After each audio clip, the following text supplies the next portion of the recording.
Hey everybody, it's Kaneki. I come in the name of the Lord and I hope you're having a very great, awesome evening.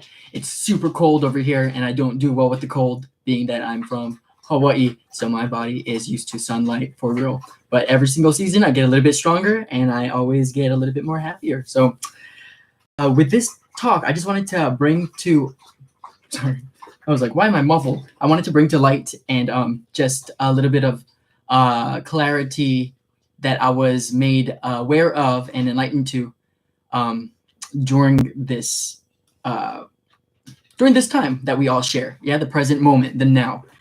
Um, when I first started this back in March, in my awakening, I went into the book of Matthew, right, and chapter 24, and it talks about the end of the age and the coming of the Lord. And they asked him all these questions. And I kind of broke it down, and that was the first time that there was something a little bit more structured that I was talking on. Take it. I'm not really good at doing these kinds of presentations and whatnot, or whatever this is, just talking with new information that's coming out. I don't do studying like that. Yeah, that was when I'm reading stuff like that. That is pretty much me and you having a discussion. And all my other talks where there's nothing that I'm reading, that's just a thought that just came to my head. And then I, as you can tell, some of my videos just go on and on for hours. Some of them so long. And those are all new things that just came to me right then and there, came to us all together. Yeah. And so there's no, not much time that I put into this other than talking. Yeah. Or labor. And yet it all accords to the truth that we can know in a written word of a historical almanac that gives us some precedent in the whole factoring of the unknown. There's no way nobody can know what comes after. You have to keep that in mind always, yeah? And so all the things that are being thrown out there with theory, that's why I can safely and confidently say that they're all right, and yet they're all wrong. And there's only one way, yeah? And because of that, it's enough to keep you going. Well, in this talk in Matthew 24, it says during that time, Matthew 24 is going to be broadcasted, or it's going to be proclaimed throughout everywhere, yeah? And I remember that video, I was like, and that's what I'm doing right now, yeah? And a lot of the Watchmen videos and the Signs of the Age, they were saying a lot of them were going off that basis. So it was the trumpets were being blown. The prophecy was being fulfilled. It was being talked about.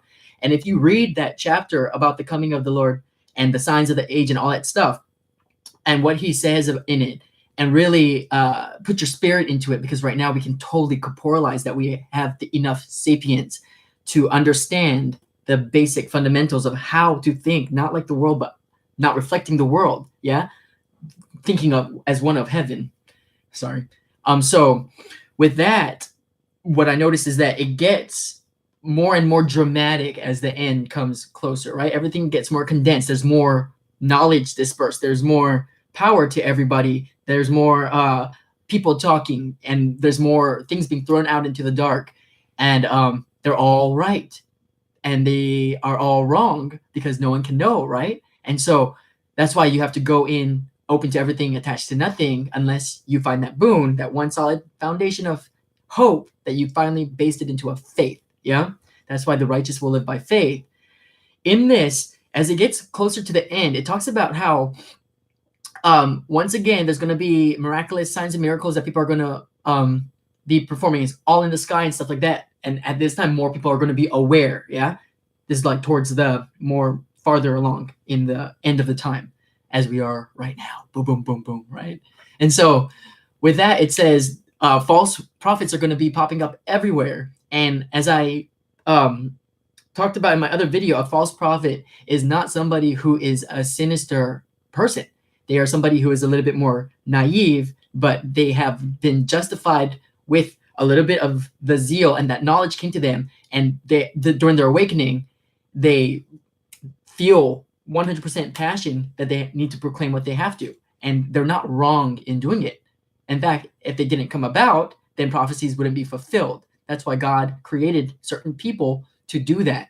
And if you're in the moment of truth, if you're on the path of truth and you know it, if you are righteousness, you're getting there and you actually understand it, yeah, you're gonna be able to be at peace with people who they must proclaim in falsities. Yeah, they must be wicked.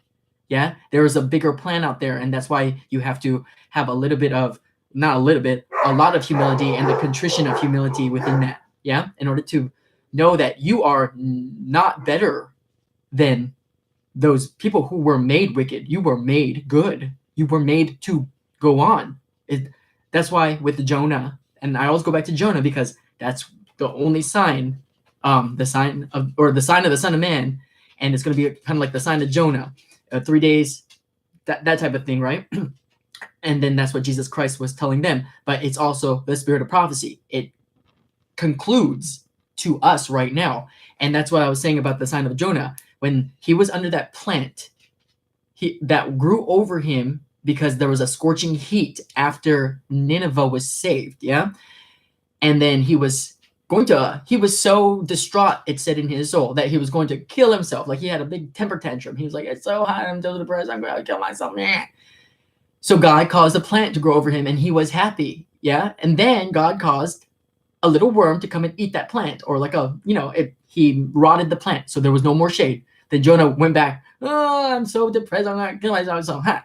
And then so God asked him a question, and that's what God always does. He asks questions. He gives you the choice. That's one thing that I've noticed about, if you want to kind of pick apart the word of truth that we have in the Bible, as confusing as man has made it throughout the ages. Yeah, God, the real God, will always give you the choice. Yeah, and the real form of righteousness will never tempt you.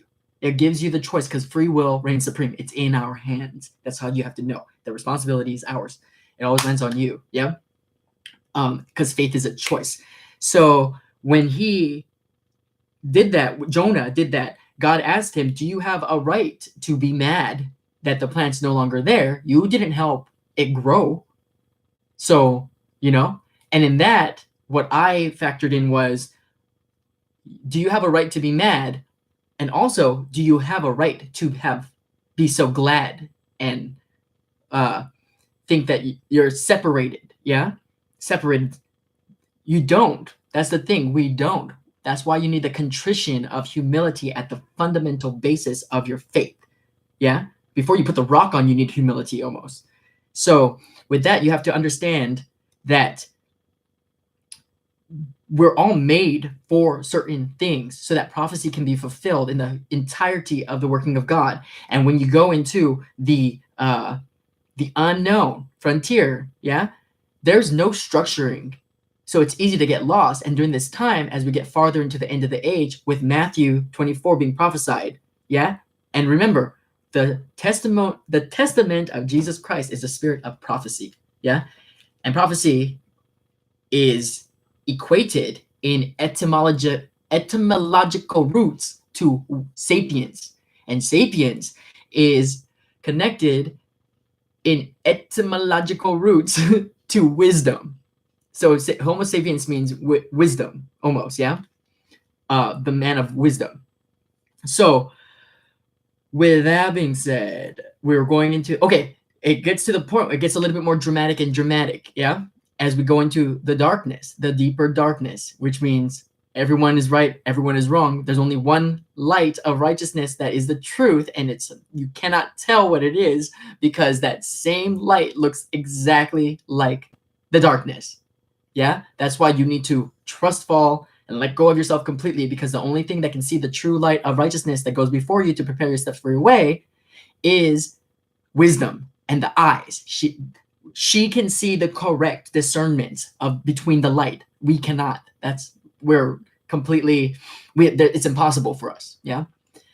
When it gets to that point where it's all dramatic, it says there are going to be such miracles and all these wonders that it would even deceive the elect if it were possible. Yeah.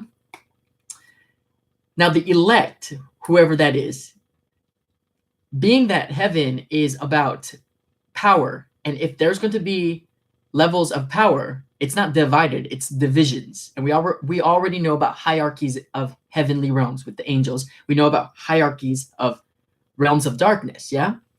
And we know of hierarchies in the world of men. Yeah, we used to have a caste system. And in this day and age, we might not say that word, but there is a caste system that is based on the number one golden rule of man. Whoever has the gold makes the rules. That's not of righteousness, yeah? The golden rule in the Bible is love thy neighbor as yourself, kind of thing, right? With the world, it's whoever has the gold makes the rules. They have the power. That's where the power lies, yeah? With that being said, think about with the elect, things that were so real to people that it would fool the elect if it were possible. And as you know, the elect is only a certain group. It's not about discrimination. It's people who were made so that they could provide some light, a beacon of hope within the light of that darkness. How great that darkness is, right? If that light in you is darkness, how great is that darkness? It's like that. And with these people, they cannot be deceived.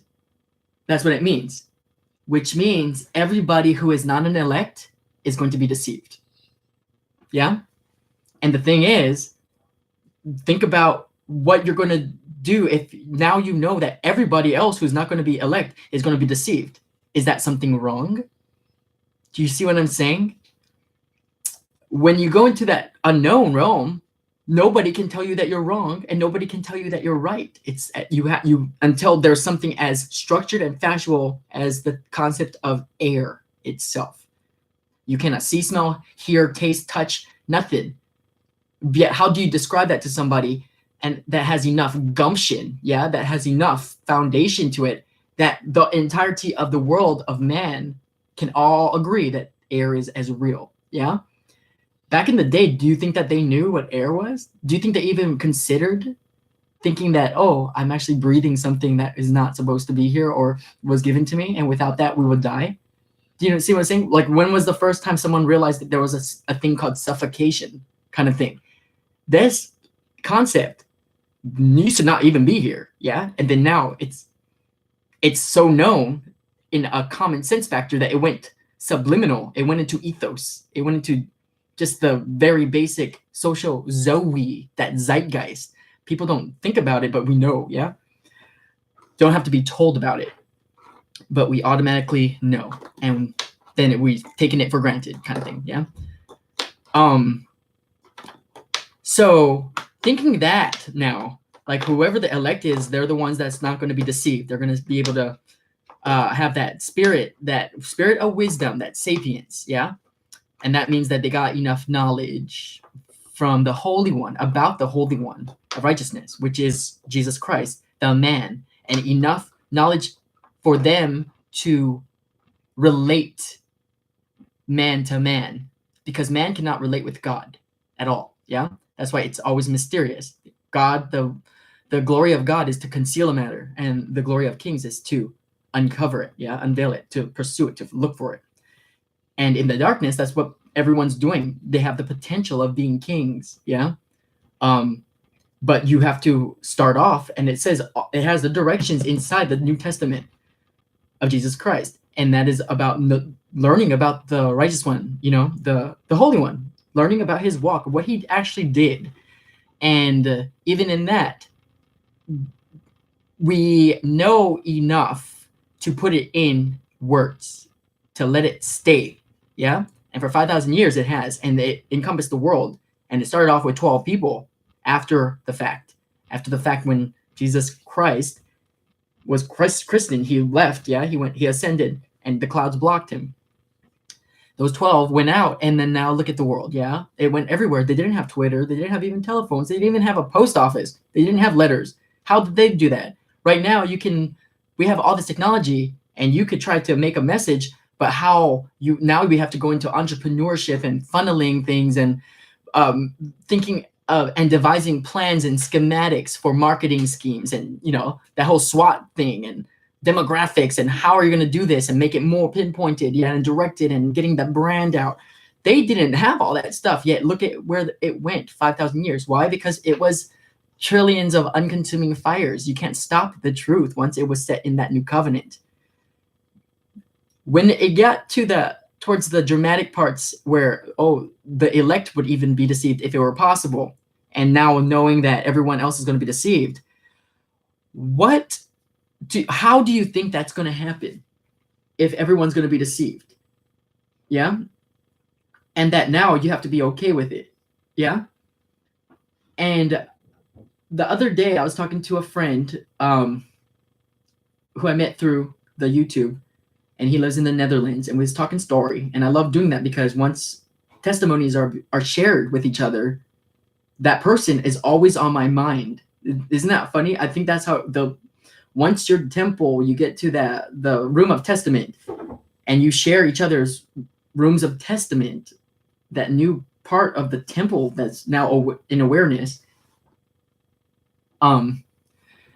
the Holy Spirit is accorded, but it's so graceful that you don't know. But yet I'm always thinking about every single person who has now shared their testimony with me. They are there with me, and I think it's going to be like that for them. It's that spiritual walkie-talkie, like I was saying, that connection, the Bluetooth connection that will never ever lose connection. Yeah, it's the connection to the internet that it will never go out. Yeah, it's a real connection that is possible because we have been able to create it outside of ourselves. So of course we can create it inside of ourselves, but it's not going to be the way that we think on the outside. Yeah. With that being said, it has to do with how we communicate and how we're perceiving things. And right now with this whole YouTube thing, which I didn't even know that happened, like it went down for what happened to the moon? Like I have no idea. I put myself away from that. So all this is new stuff, which makes me think clearly. And with that being said, we're still communicating with technology through lenses not of our own. Yeah. And there's something very sinister and subtle with that. I've been on some of the hookup sites, right? And like the swipe right ones and stuff. And I don't even download them. I just wanted to see what they were about. And if you think about it, it's all about your eyes and how that looks at as a picture. Yeah. A picture is very illusion. You cannot hear, smell, or taste. Like, have you ever seen a picture that was so hot, but then if you ever hooked up and then their clothes came off, that was like the moment of truth. There was, or like you heard their voice for the first time and it totally shattered the illusion of what they look like or their movements and stuff like that, right? So you have to keep that in mind. Don't fall into the cognitive dissonance of the communicative factors that we're still using to communicate to each other. Because without it, how would we communicate? Without technology, how would I ever got in touch with this guy all the way in the Netherlands? I never, yeah. And if I never did that, I wouldn't have come up with this realization that everyone else, we are going to be deceived. That's why when the Son of Man finally appears, the real one, the entirety of the world will know, and they will be mourning. They will all be mourning. The ones who know they are saved are going to be mourning. It's going to be terrifying, yeah. And the ones who never believed it, but finally the truth was revealed. The truth is very powerful, the most powerful weapon we know. They're going to be terrified. Yeah. So there's not one person that's going to be like, hallelujah, it's finally here. Yeah. You have to understand that. And that's why, because everyone's going to be like, oh, that's what it meant, because we're still in the mind of man, except the elect. So in that sense, what it means is when you go into a darker structure or just a dark unknown frontier, yeah, it's free for all. The truth is all the truths. It's all theories. No one can prove it, so no one can lay claim that it's false and true. And then you'll see people trying to make fact. They're trying to structure in the unknown, and they can't. Yeah, but that's the best thing to do if you want to have some sense of understanding. Yeah, some sense of something to grab onto, that something to base your faith in, something so you don't get lost in the rabbit hole. And the best thing to do is to sorry, Luna, what is it?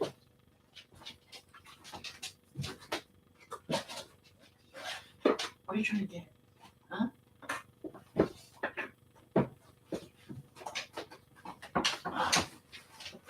There.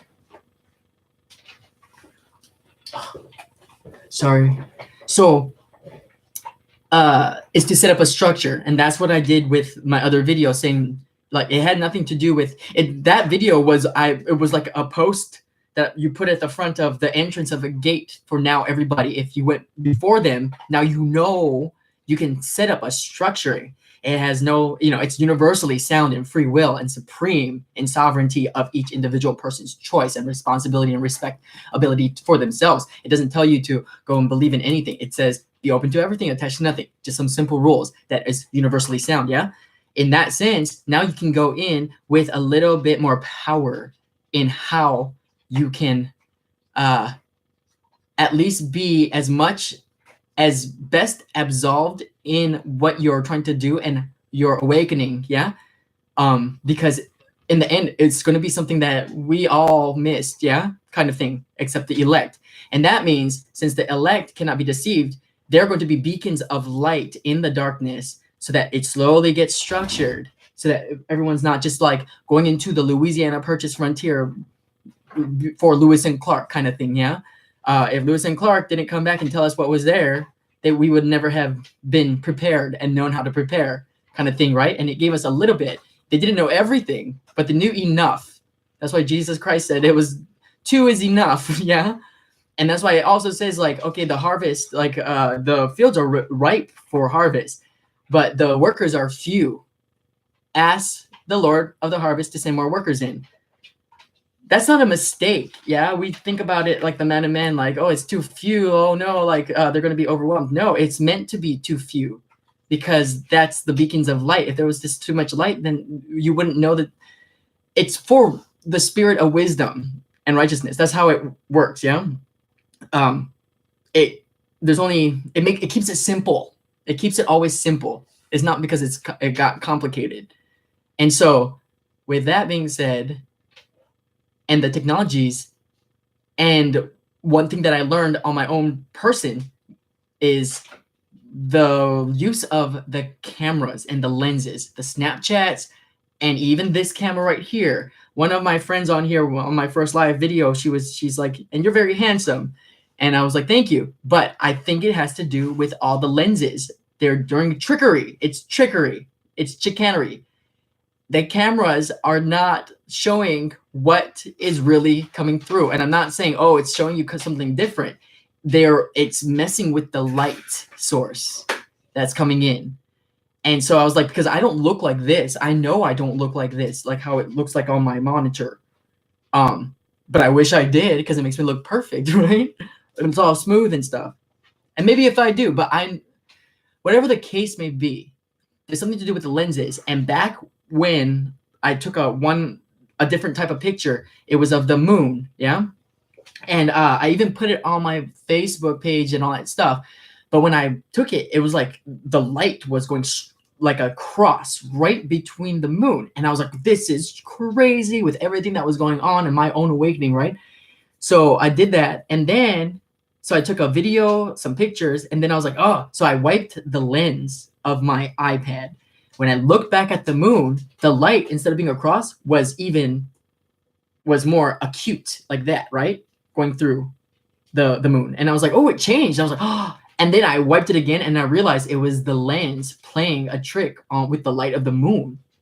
And that's what it is with all the new technology. The eyes, it has something to do with the eyes that we're peering through, and then what is allowing us to peer back, that is the falsity. The cameras, and we go through cameras, we go through lenses like this, which is artificial, to promote the truth of which we all have come individually, if you have that compassion and that drive to speak about what you are feeling and whatnot and proclaim it to people. What you do is you still use this false lens. And that's why I was aware when I was watching videos and stuff, like some people, I myself cannot put music nor introduction nor glamour or any of that effect, because even the smallest thing without being aware of it changes now the mind of man.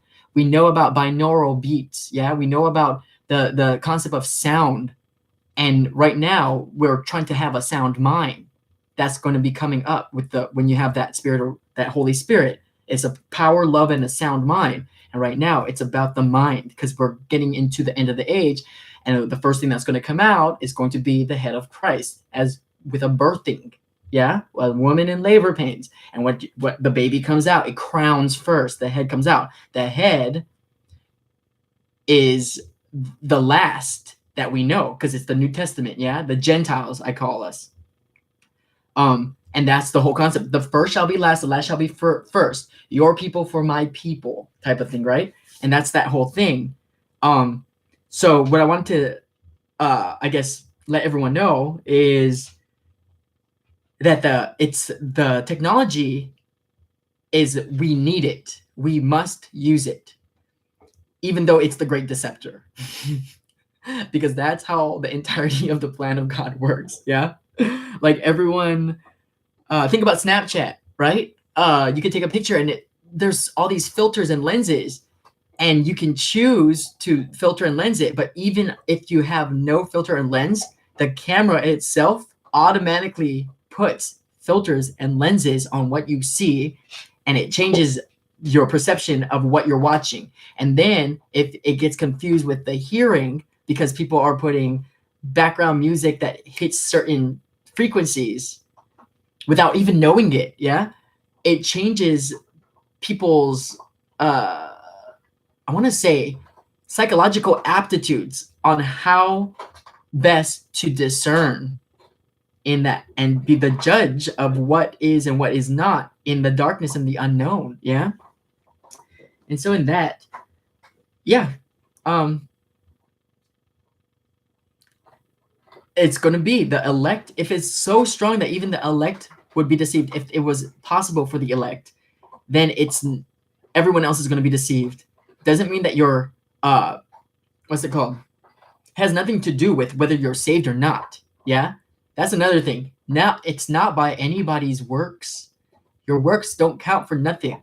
That's why my principle, fundamental, that now I have become aware of is, come just as you are. And then base that I back on yourself and say, if I come just as I am, how am I going to stand before the Son of Man?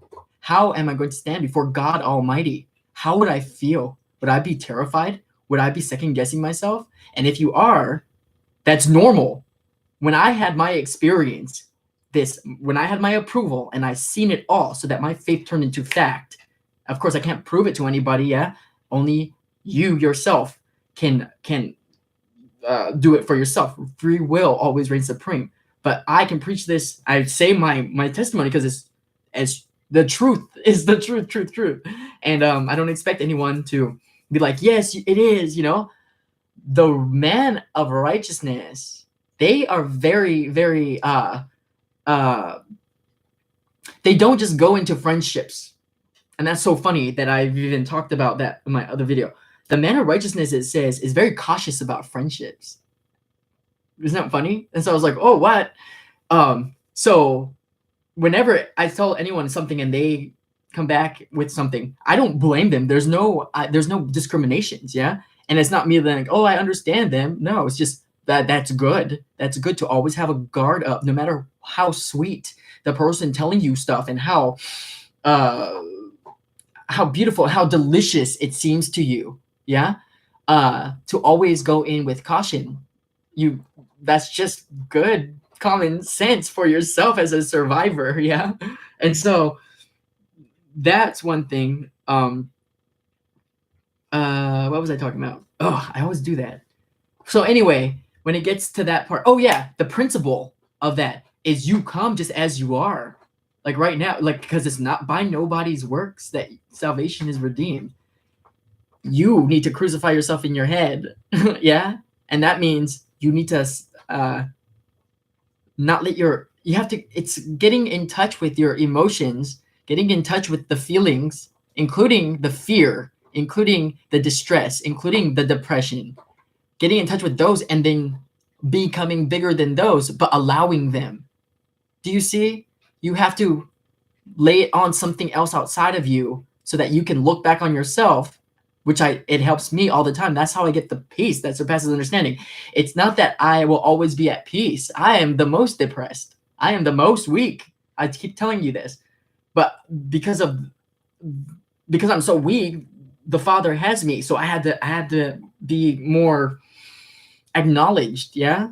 That's why my running joke is the Son of Man has nowhere to lay his head. It means that he's always working. Why? Because of me, because I'm so weak. Like, if it wasn't for me, then maybe he could rest, but I'm so like needy.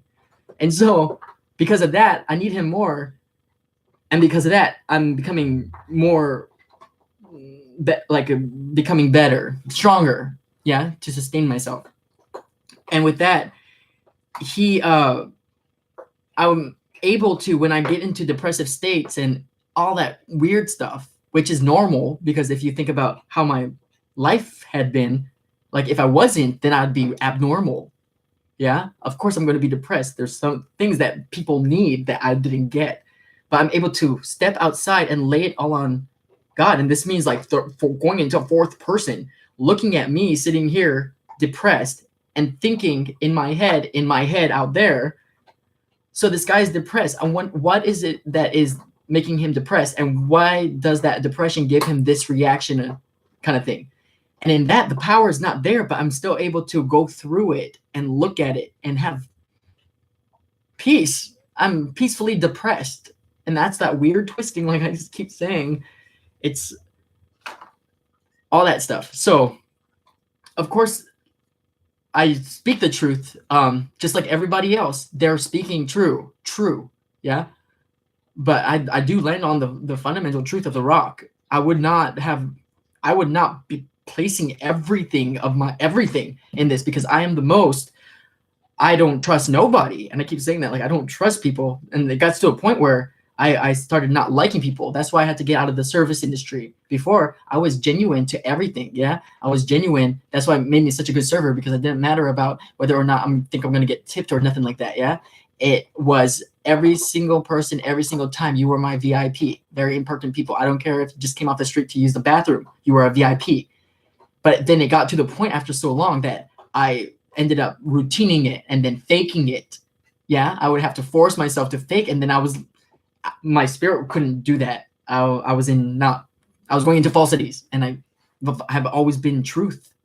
And so I had to get out of the service industry, and now, like, if I go back, it's not, like, I don't know. I tell people, I don't know if I can go back to waiting tables, because it's not going to be the same. Like, I'm not going to be, like, my patience has hit the point where it flipped, and now it's like, it's not me being impatient, it's me controlling situations. And no one likes a control freak, but I'm not like a control, like you do this. I just already know what they're going to do. I can like read the future or something. Yeah, that's why it's like, and then I can, when I did go back to the service industry for a little while, I ended up becoming manipulative for like 3 days. I would like be so manipulative to tables, and I'm like, oh, I don't like that. Like, it made me feel guilty. Yeah, and if I feel guilty, then that's wrong, and I immediately boom, and I will just take myself out. I don't care if it was like, oh, what am I gonna do next? I don't think about the next. I think about the now. And if I feel any type of guilt in that conscience, like I said, you have to have a clear conscience. Then I know that my spirit's like, you better go, because come just as you are. Do you see what I'm saying? Like, it's all there. And I had discussed with Derek Burrows from Global Witness about how the patterning of the whole bigger picture kind of goes, because it's like an overview, like I have, yeah. Not stuck in the details, but we need people in the details, and that's why I like talking to people, because they give me the details and I can like put it together. I just have an overview, like just a bigger arc, whatever. But I was talking to him, and I was telling him how like the Old Testament came in, and then the New Testament came in, and what's going to happen is like the Old Testament becomes obsolete. The New Testament is going to become the Old Testament. And then what we're claiming right now, and what's going to suffice as the truth that gets written down, is going to be like the New Testament for like the next 5,000 years, like that.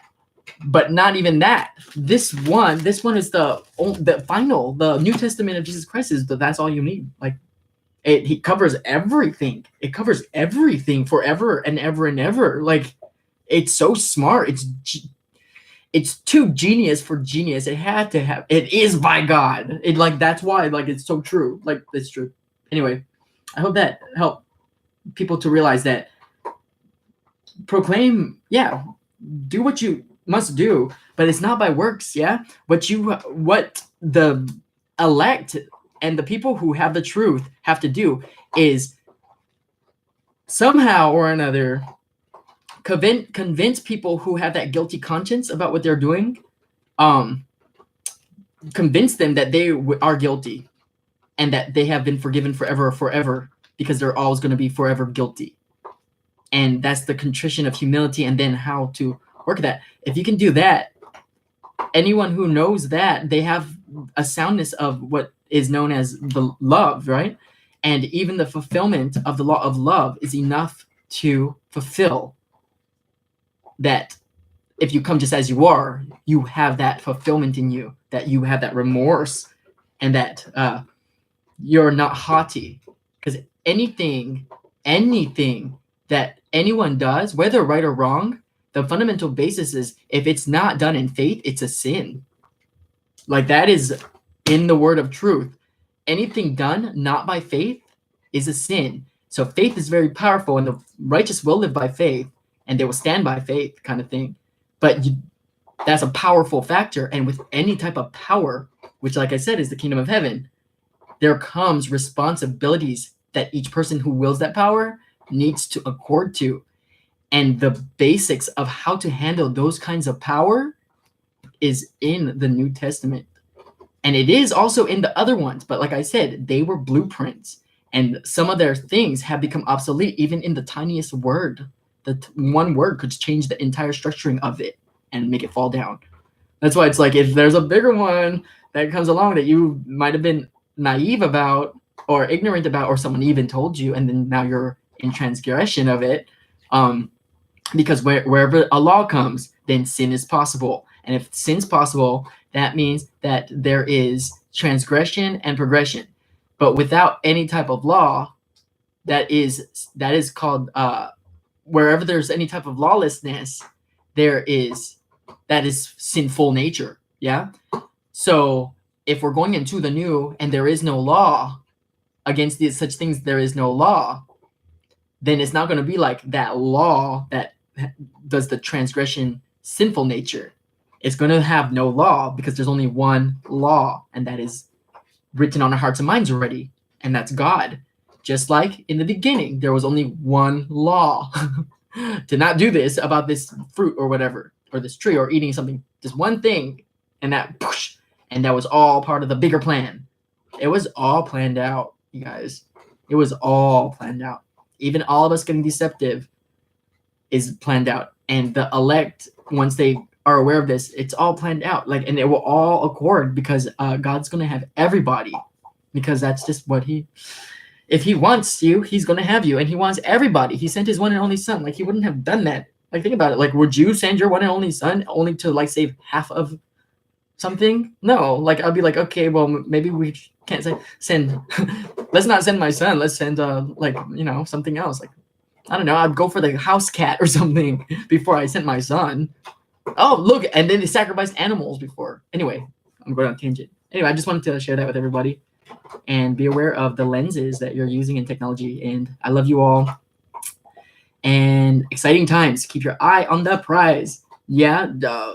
Oh, here's one thing. When playing sports or anything like that, I did swimming and I did running and cross country, and even with soccer, it's called follow-through. Yeah.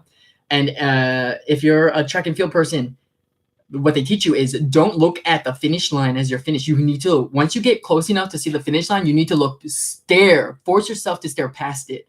Or else, if your body accords with your eye and your mind, and the way that your body is weak and falling apart already at the last leg of a 400-meter sprint, your brain is going to tell your body, like, the end's there, and you're going to relieve off. But if you look forward, you're going to continue at that momentum. You don't want to slow down at the end. And just like swimming, you have to go past the wall. It's not the wall's coming up and you're like, oh, and then you coast in and you touch the wall. You have to act like the wall's not even there and you're still going. And then that's why, if you notice, when swimmers get to the wall, they're like, boom, and they're like, bah, and they're reaching, right? All that water, like that. You have to go past it. And that is the difference between a winner and a loser by 1/100th of a second, I tell you. It's that one concept. Look past it once you see that finish line. Yeah. Keep your eye on that prize, and that prize is of eternity.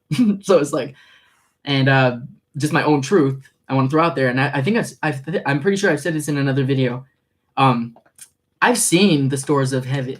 Okay, these treasures, the treasure troves. It's terrifying. It's so much you could give everything for an eternity, and it wouldn't even be halfway emptied. It's overwhelmingly a lot. The blessings are overwhelmingly a lot. It's like if you're not prepared for it, even the blessings are going to knock you down. Like it's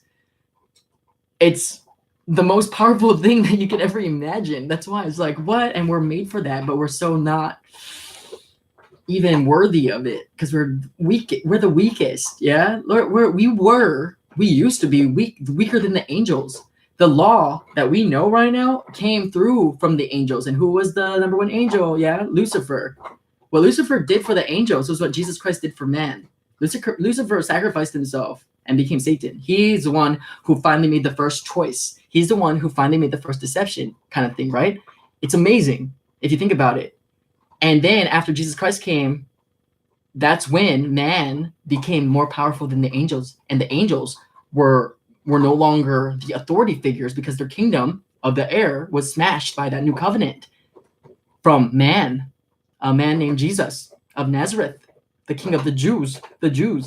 Yeah, but also the Gentiles. So that means everybody, the king of everybody, including the angels. And then man was above the angels for the first time. Lucifer got salvaged from the deceptor. Yeah, and so, but when he got back up, he didn't have his full glory. He's no longer the light bearer. Yeah, but he was meant to do that. See, all God's creation has some purpose or another to do everything. Think about this, and everything has to match up, right? We have the sons of the first fruits and the sons of God revealing themselves. There are principalities of power of the world, the people in power of that can control the world, the whole entire world, manipulate governments and stuff like that. Yeah. If we have the sons of the first fruits, they have the princes of darkness. And one thing I just discussed with a friend who really helps me when I discuss things like this with people more in depth. Yeah. And as you know, a lot of people don't want to talk about all the people that I talk like this to. They don't want to hear about Jesus and they don't want to hear about all that stuff, right? And so the people that I'm talking to stuff like this, they're like, yeah, because all my friends, they don't want to talk about this. So I'm glad we found each other. So I was like, it helps me. It refreshes me too. And it refreshes everybody. That's how it works. It's like living water. Boom, refreshment, right? And so I asked him, you have to think like this. If Jesus Christ said, like, even the devil, that he said, he was a murderer from the beginning, and every single word that comes out of his mouth is a lie because that's his very nature. If that's his very nature, do you think that the devil knows that he's lying? Do you think that the devil knows that he's being deceptive? It's his very nature. Yeah? Like, no, conundrum, right? How are you going to wrap your mind around that? The thing is, you can't just go into something straight up. How do you wrap something going straight? You have to go around and get this and make sure you got the correct discernment and then bring it to center. Make it quequaversal, that quequaversal type of thing. You could be all the way out here, but it all comes down to one single truth. Yeah. And no matter where you are in your walk, if you can get back to that and then bring things, you can wrap your mind around it because there's many ways to the truth. There's infinite ways to the truth. And that's exactly why this is the truth, because it says that. It makes it all so that it's possible for everybody, and it's going to happen to everybody. And it only depends on us to make it happen quicker. It's all still in our hands. Now it's in our hands. Like it's man has been elevated. Do you see? Like before it was in the angel's wings, no longer. Yeah. Now they have to, the divisions of heaven, that power, we have more power. In fact, enough power to be the head kind of thing. Yeah.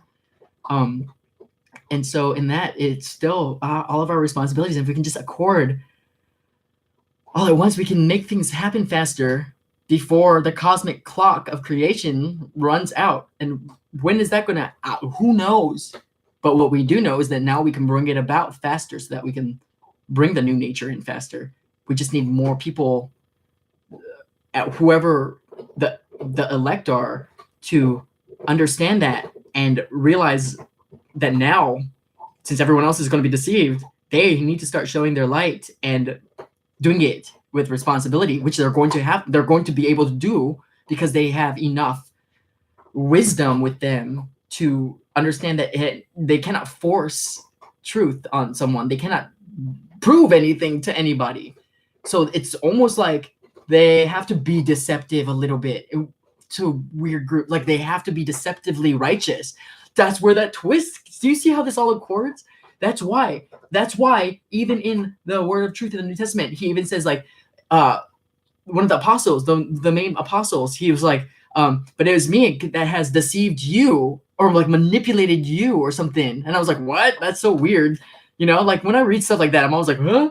I don't have understanding until now it understands. Like that's why it happens. There's different.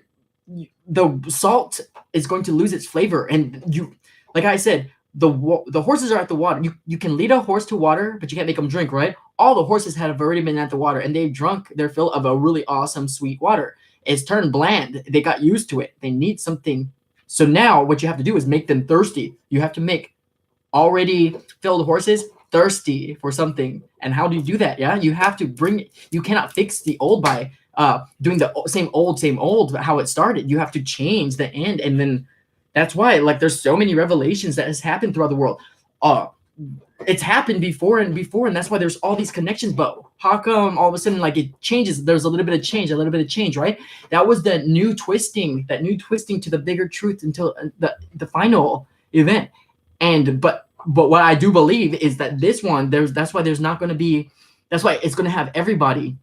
It's not going to go back into the recapitulations of purgatory and going back into the reincarnations where you're going to have to come back and then hopefully you'll make the correct choice. Yeah, get rid of that karma type of thing.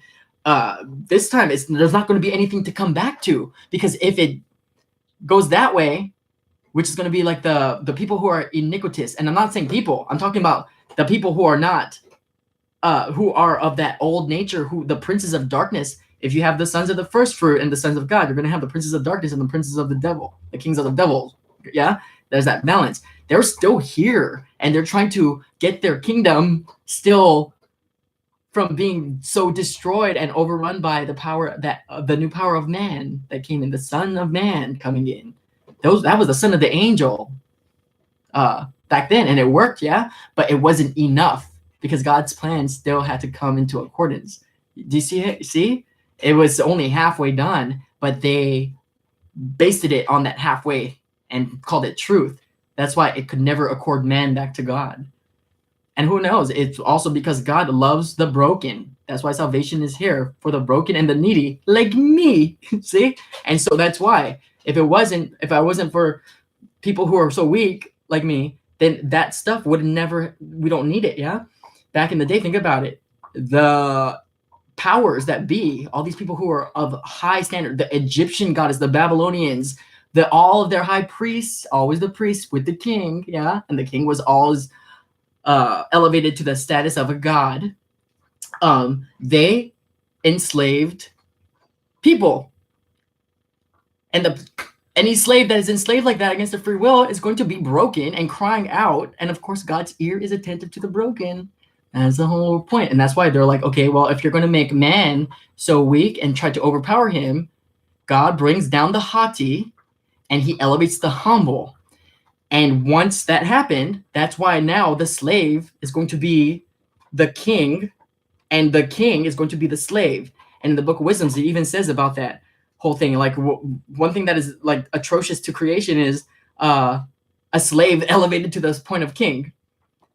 Creation, the God of creation. This is the God of life, yeah, and love. Creation has no discriminations. Everything is good. This one is good and pleasing, like, and forever. And that's what pretty much you can do now. You have the everlasting capacity. You have eternal life. And I say this with 100% full confidence. I am an eternal being. I have eternal life. and I know it. Like I'm not aging. Like, and it could be the lens, but so don't don't quote me on that. No, I'm just joking on that part. But it's yes, my faith is sound. Like it's sound enough that it's fact to me. But I don't expect you to be like just believe me. It's so crazy that I can even say that. I know it is. It sounds foolish and ridiculous. It sounds like I have mental problems. That's how we've been trained to think. But just I don't know, just my own testimony, the fact that I have confidence and I'm brave enough to even do something like this. That to me, I'm like, why don't you see that I even have this confidence? Like I have a stuttering problem. I don't yeah, anyway, we have the ability to not die so that we can keep going and keep learning in this everlasting capacity and actually lay claim to that birthright that whatever else God had to make in order for us to even get this was sacrificed for, which included God himself sacrificed himself, you know, for us who is nothing. Yeah, we like messed it up from the beginning. Maybe it was our fault kind of thing. Like we think that the devil's the one that told us, but maybe he was saying, you might not want to eat that one. And they're like, oh, I don't know. I don't want to twist anything. That's just me throwing out theories like that. Just bigger ways to think. But the fundamental is that yes, you need to. It's not by works. Everyone's going to be deceived. The elect are out there, but they're few and far between during the harvest. They're going to pray that the God of the harvest send out more workers, and that's when a little bit more here and here is going to be popping up in the real truth. And that's the sons of the first fruits. And what those are is they're going to be people who have accorded correctly, justified at heart, and have learned how to cultivate every single fruit of the Spirit.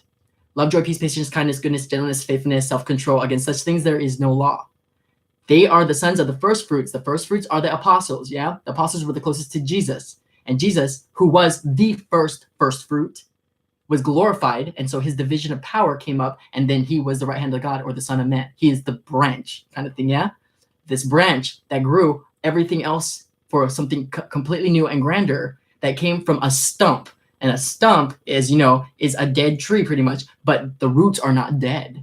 Just the top is, yeah? So there's no way that life can grow up from a stump. Yet there we was as a branch that grew and a vine, yeah? And then now we're the sons of the first fruits because we bear in likeness, and likeness is just enough to get you there. So anyway, thank you everybody, and I'll go through the things, and I'm super excited about.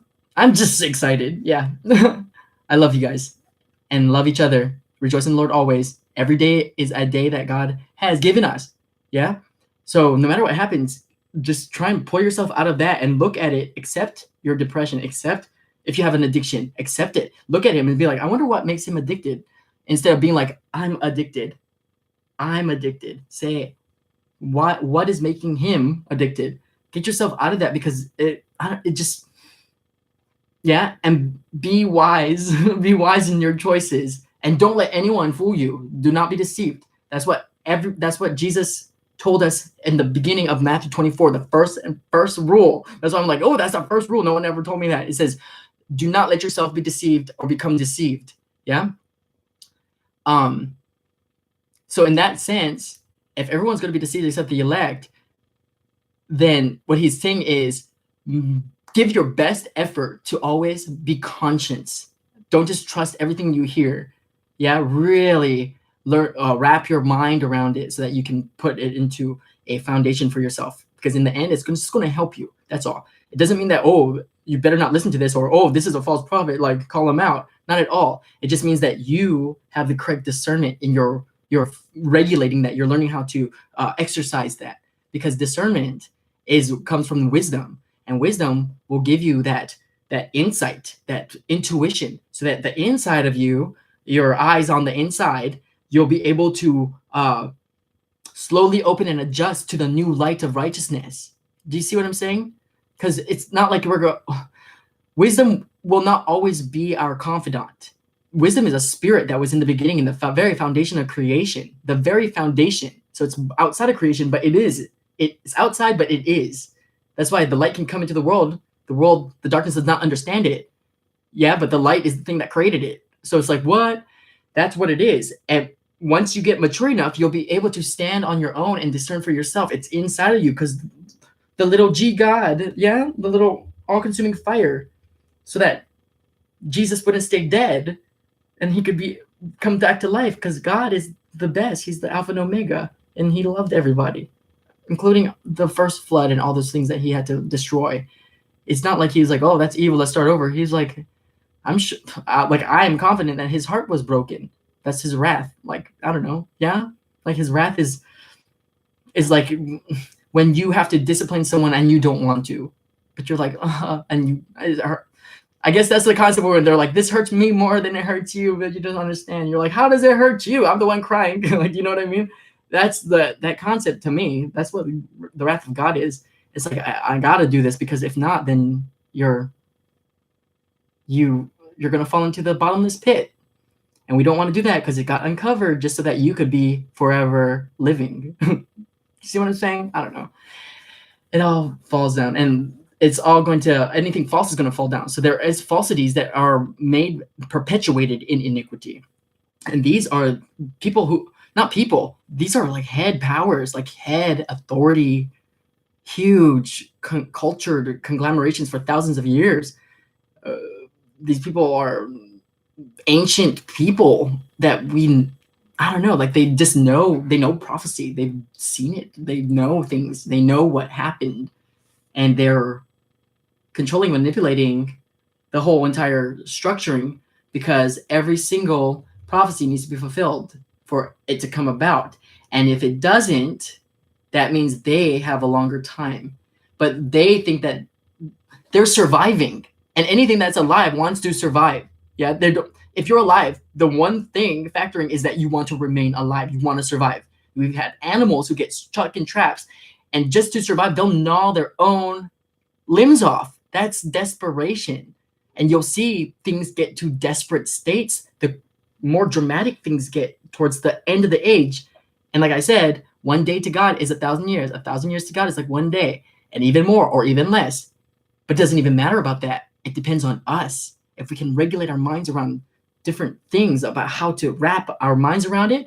And once you get to that truth, you'll see that, okay, and then you'll be able to spread the new flavoring to people without having to promote the name of Jesus Christ to justify at heart. Yeah? You have lifted Jesus above the earth. Do you see what I'm saying? And so if he's above it, how you don't have to proclaim it. That right there, was the first step, because the first fruits needed to be awakened first, because they're going to be the light, the first eggs to hatch in the nest and see the real world. And in that, they had to go through the most disciplines, because they were stumbling around in the dark, but God had them. And then what happens is, once all the other eggs start popping out, they don't have to stumble in the dark. But the wisdom will have already accorded with the elect to not overpower a truth on someone that they themselves cannot even prove, like air. Do you see what I'm saying? It's God works in mysterious ways, but it's not so mysterious once we have so much information. And don't get tricked by the lenses, pictures and stuff. And you know what? I'll put up the picture that I took that made me aware of with the lenses. And now, like, that whole Snapchat, I had just downloaded the Snapchat thing, the lenses on there, and they can make your face, and that's just for fun. Now they have things out there, which I think that, I mean, if AI, they've already had these AI programs in Facebook's algorithm that started making their own language, that the people who created them, they didn't know what they were talking about. So they said that they took them out, but did they really? Like, once something like that happens, once a drop of blood is in an Olympic-sized swimming pool, blood will always be there no matter what you think, kind of thing, yeah?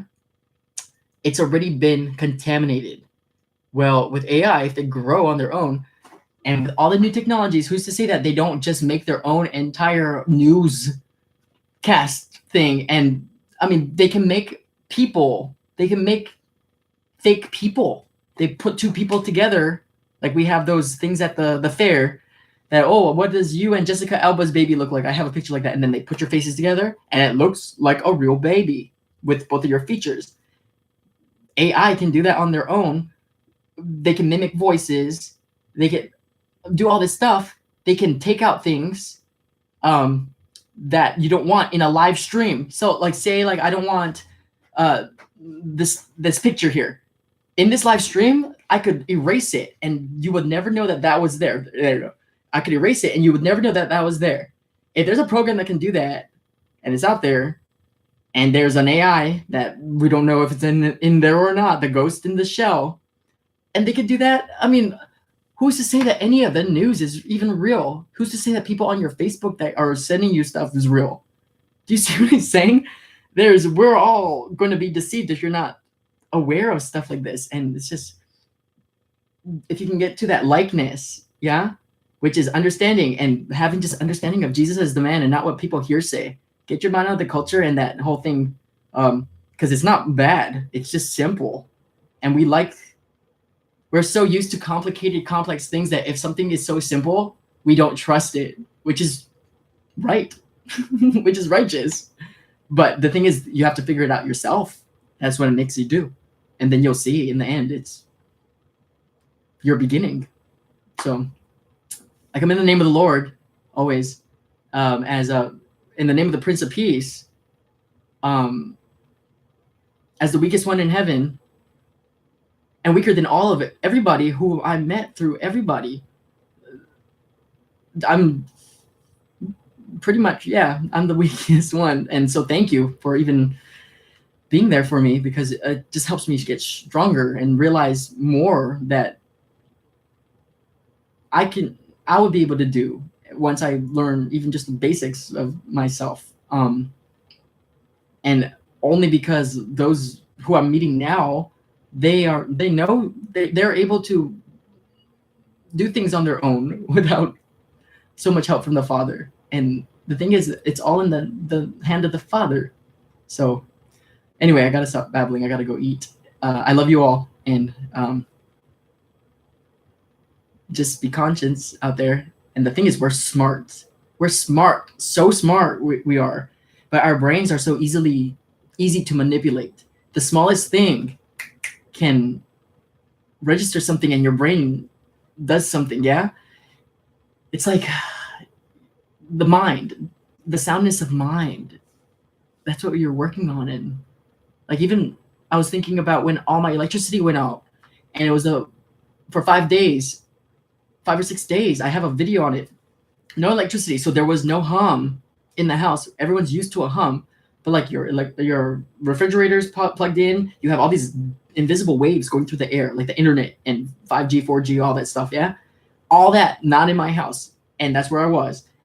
So I kind of went like into the dark ages, like that, with no electricity. But my brain cleared up. I was having dream after dream to the point where I didn't know if I was dreaming or up, but it wasn't like I was crazy or neurotic. I was in control. Like I was lucidly living and dreaming reality. It was really awesome. And at the end of that whole thing, when the electricity finally came up and I had this clarity, this cleansing, which I'm going to make a video about I'm going to call it the new millennial fasting. And this is going to be not about food, which we know we can base that on. It's about a fasting of technology, fasting from technology. Yeah. So that you have a start and a finish. So it's not like, oh, I got to put it away forever. It's a cleansing. This is what it is. Yeah, I was having dream after dream until it was so real that it was like me living. And then I was like, then I felt something on my head. That was the time that I felt a crown. Like it was like a crown on my head, a pressure. It was a weight, and it was like I was given a crown, and I was aware of it, and I was by myself. I even was like, did anyone see that? I knew I was by myself, but I had to say it out loud because it was so radical that I needed to say it out loud. I don't care if anyone saw me or crazy or no one was around. And I was aware of that, but that's how much it was like. And I felt something on my head, and there was new clarity. There was something there, bigger. And I kind of miss not having electricity. I kind of miss not having internet. It was, yeah. So like, I wanted to make a new millennial fasting thing about technology, and maybe like, just give structure to it, because you can't just go in something blind and I guess I went in blind. That's why I had to do that. Yeah, like I was cooking fire on top of those little things, and like, but I miss it. I truly, truly miss it, and I never felt so alive. I was the most alive when nothing was on. It, I was. I adjusted myself to the heat outside in Houston. We live inside of a completely different controlled atmosphere. Yeah. And so when you go outside, you're like, oh, it's super hot. But without my AC, yeah, the first couple of nights it was super hot. And I was complaining, of course. And I was like, but I already planted in my head that I was going to keep that song playing. And it was Worthy is the Lamb, or it's called the Revelation song. Yeah. And it was like, holy is the Lamb who was slain. Holy, holy is he. Mercy and honor, glory and power to the risen King. Holy, holy, holy is the Lord God Almighty, who was and is to come. Yeah, yeah, in all creation I sing praise to the King of Kings. You are my everything. I will adore you.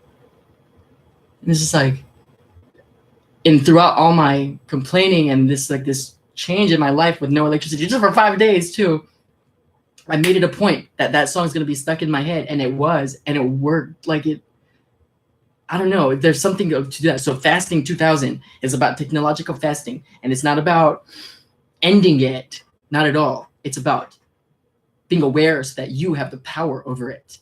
Like we have power over this, because if it goes out, that power is in here, and we'll still be able to connect with each other like Bluetooth.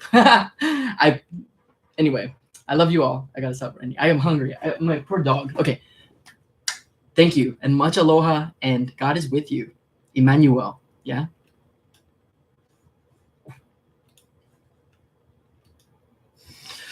Oh.